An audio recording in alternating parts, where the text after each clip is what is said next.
Here's the intro story of The Swarm, the Borg-like, nanobot-like creatures. Now, this video isn't so much about the images, animations, as cool as they are, because AI is still a bit glitchy. It's more about the narrated story, so listen up, let's go, enjoy. Come with me on this Slayer journey. Where, for want of a better term, battling the swarm, the nanobots, the Borg-like aliens. This is a story of intrigue. When you hear the full story at the workshop, I know it is going to sound unbelievable.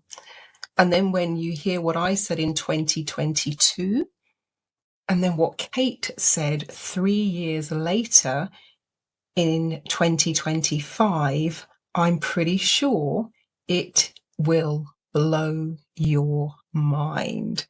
So this is a little snippet and a taster of how it all started for me, where we are now, and how you can join us live online, either live in a couple of weeks if you're watching this in real time, or you can access the on-demand video webinar replay recording of this incredible workshop.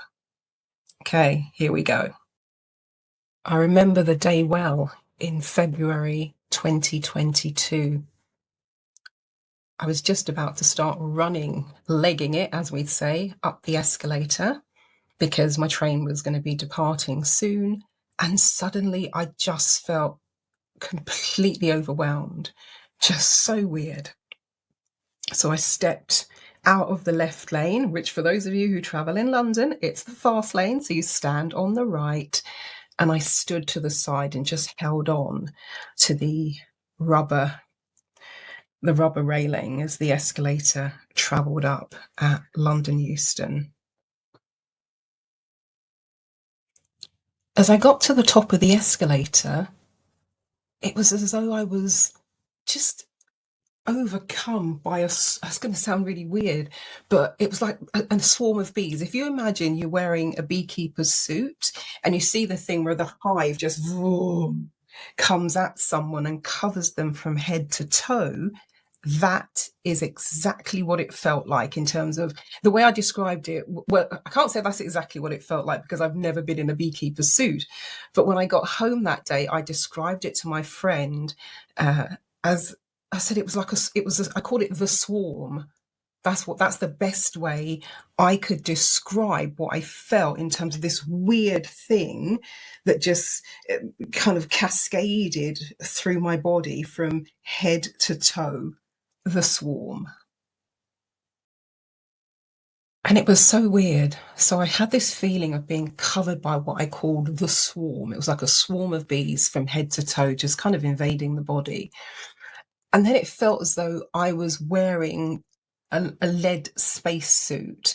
And you know, you see people in those old movies and they're wearing the lead boots and they're very slowly putting one foot in front of the other. That's what it felt like as I stepped off the escalator and was walking towards the first of the exits to then go up the second set of escalators. But it literally was, I was like, whoa, completely disorientated. And it felt like I was wearing big lead space boots. And because I felt so bad and so out of it and so disorientated, I wasn't even sure I would make it home. So I'd sort of said to myself, if there's no seat on the train, I will just wait for the next train. However, I then started feeling so bad. I'm like, maybe it would be better for me to be at home in order to feel this way. So I get to the train, I walk the length of the carriage. There's no seats, there's no seats, there's no seats. And so I did something I've never done. And I've been traveling on the underground since I was a teenager and traveling on and traveling on trains, of course, for several decades. I don't sit on the floor. Because I've seen, people in and out of their dirty shoes day in, day out, hundreds, thousands of people going through those carriages every day. But I knew that if I stood up, I just would collapse. And then, of course, it's drama for everyone on the train if they have to stop the train